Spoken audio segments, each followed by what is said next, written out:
Oh, Alvin, when did you come? I didn't notice. Well, hello. I have a present for you. A present?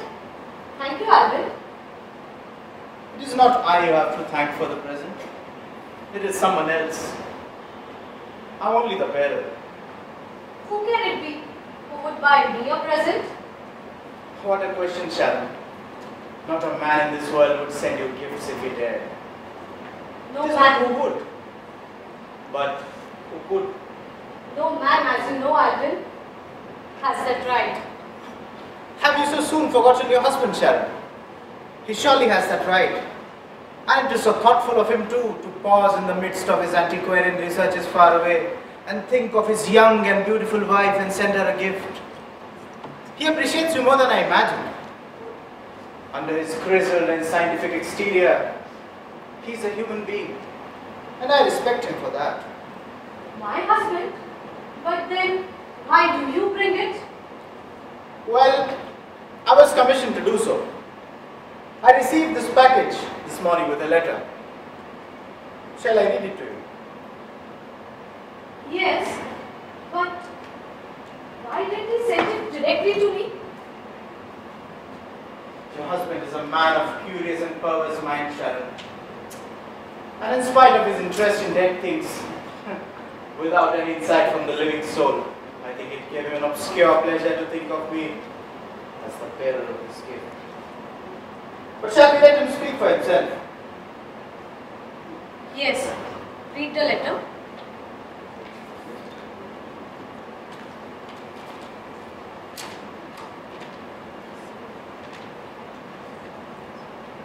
My dear young friend, I'm sending you a package which I beg you as a favor to deliver to Sharon, my wife. It contains a gift of an unusual sort, which you as well as she will appreciate. As you know, it is the unusual which interests me, the unusual and the old. And yet, antiquarian though I am, I flatter myself that I understand the mind of a beautiful young woman, especially when the young woman is my wife. I have found her a mirror. Yes. Under this name it seems commonplace enough, but when you have seen it, I do not think you will say so. It is not the kind of a mirror that is ordinarily found in a lady's boudoir. Yet it will give to her a faithful reflection of her loveliness as it is in truth. I found it. This will interest you. In the catacombs. You would not think the early Christians had so much vanity, yet it was a mirror into which the virgin martyrs looked each day. As they looked, let Sharon look. Say to her from me, look long and well into this mirror and profit by what you see. Humbly your friend, Steve. Is not that a pleasant letter?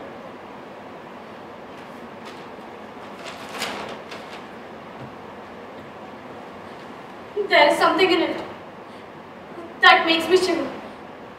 Let us look.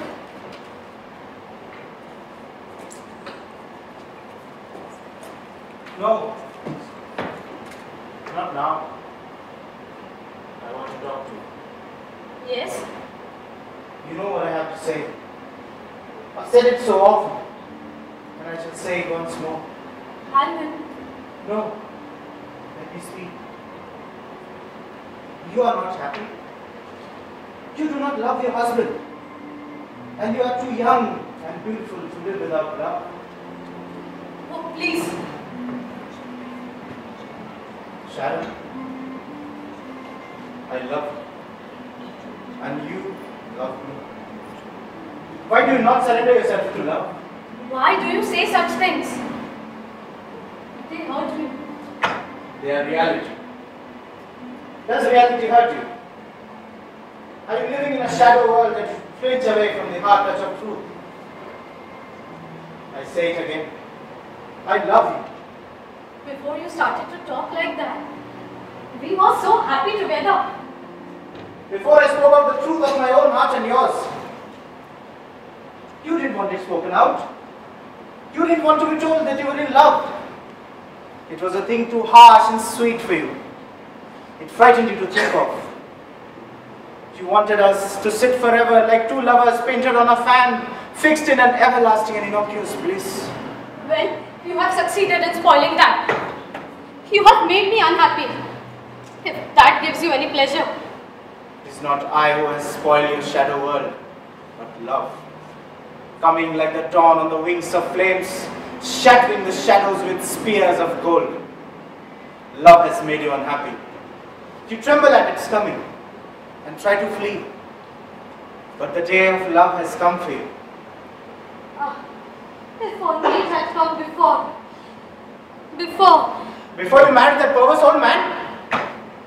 If you were still a maiden free, with the right to give all by yourself, you would have given yourself gloriously. It is beautiful, but it is a dream. And the time calls for a deed. We love each other. We can take our happiness now. Will you do it? Will you come away with me? No. If you cannot take your happiness, at least give me mine. If you cannot be a woman, be an angel and lean down from your dream heaven and slake my earthly thirst. No. No angel? Then a goddess? You want to be worshipped.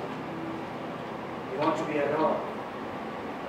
I'll worship you, but not from afar. I'll adore you in my own fashion. I'll praise you without words, and you shall be the answer to my prayers. Will you? No. No. How did your lips learn to say that word so easily? They are not made to say that word. They are too young, too red to say no to life. When you say that word, the world goes black. The moon fades away, black. The stars go out, black. The leaves wither, black. The heart stops beating, black, black, black. It is a word that kills. It is a word of death. Dare you say it again? Answer me.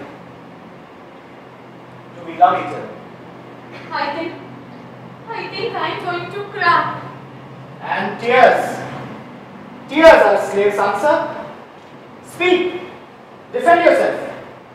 Why do you stay here? Why do you deny yourself happiness? Why won't you come with me? I cannot. Always the same phrase that means nothing. Sharon, lady of a few words. You know how to baffle an argument. Only if I could make you speak. If I could see the thoughts that darken your will. Please, don't. By God, I wonder I don't hate you instead of love you. There is something ignobly feminine about you. You are almost incapable of action, incapable of speech. Your lips are shut tight against kisses, and when they open up, all they say is don't. What do you expect to gain by scolding me? I gain the satisfaction of telling you the truth, that you have the most cowardly soul that was ever believed by a glorious body. It's no use bullying me. I know that, Sharon. It is the poorest way to woo a woman. But I have tried every other way. I have pleaded and been answered with silence. I have wooed you with caresses and been answered with tears. I'm sorry, Alvin. I want you to be glad. I am glad. Glad of you. In spite of everything. Gladness is something fiercer than that. You're too tame. If I could reach and rouse your soul. My soul is yours. Already. And your body? No. It is impossible.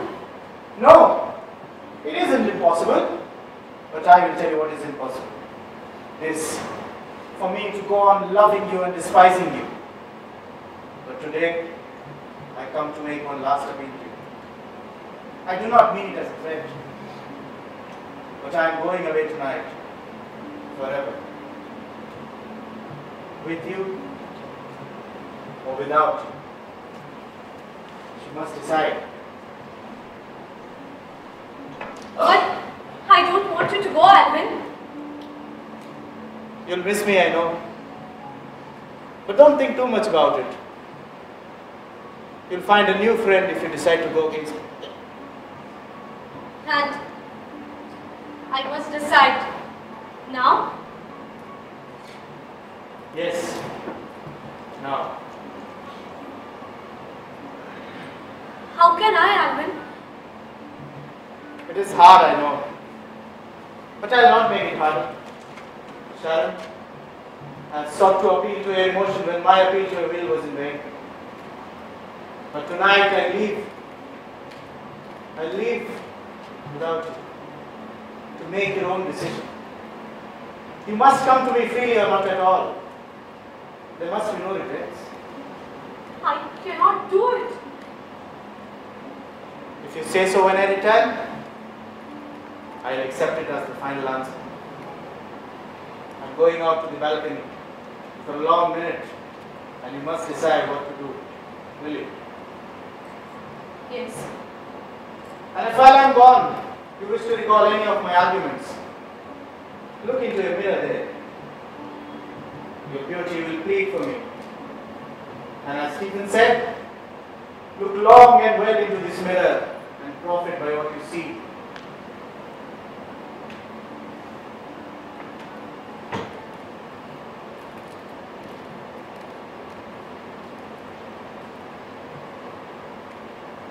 Mary, Mother of God, please give me a sign.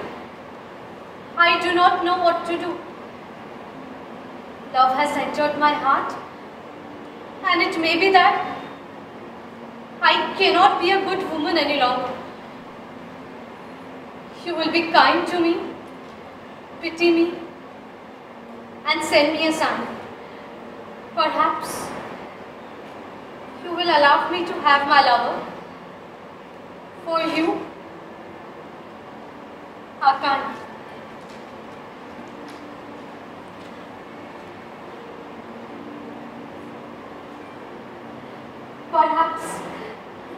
Perhaps that is the sign. He said it would plead for him.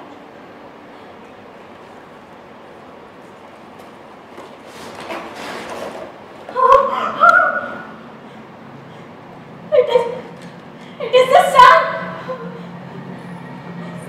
How cold it is here.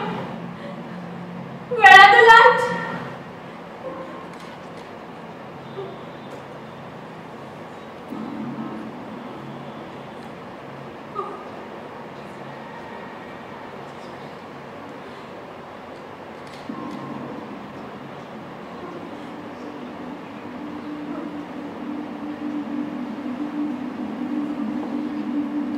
I had never thought of death.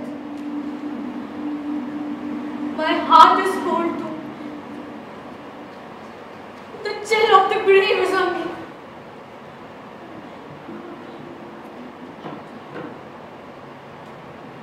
Was I ever in love? It seems so strange to remember. What is his name? I've almost forgot. And he's waiting for me. I'll show him this. We should have looked at it together.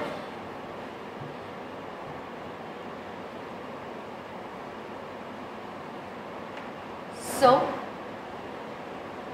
he had planned it. He wanted to cast the chill of his grave upon our love. He saw it all as though he had been here. He sent us this. How well he knew me. Better than I knew myself. And old man's cunning. A trick. Yes, a trick. But it's suffices to stop my pulses throbbing with love and put out fever into my eyes. One look into the eyeless face of death turns me to ashes. Gone. I am no longer fit for love. Why does he not come for his answer?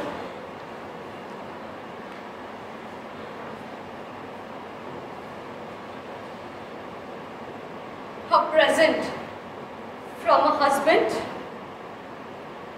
to his wife. A lady's mirror. What was it that he said? Look long and well into this mirror and profit by what you see.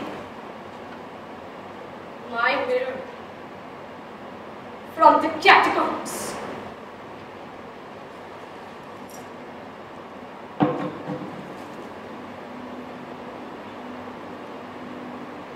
I look. I see the end of all things. I see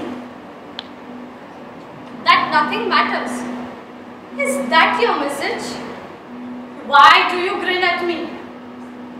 You laugh to think that my face is like your face, or it will be soon, today, tomorrow, or in a few years. You mock at me for thinking I am alive. I am dead. I am dead. Dead like you. Am I? No. No. Not yet. For a moment. I have life. I have lips and eyelids made for kisses. I have hands that burn to give caresses. I have a body made to suffer the deep stings of love. This flesh of mine shall be a golden web woven of pain and joy. You were alive once, and a virgin martyr. You denied yourself of love. You sent away your lover.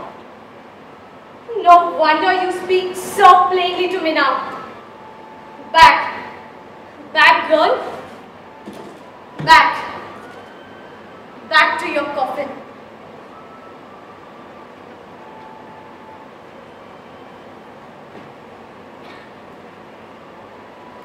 Have you decided? Yes. I have decided. I knew. It was of no use. I'll go. Wait. I have decided to go with you.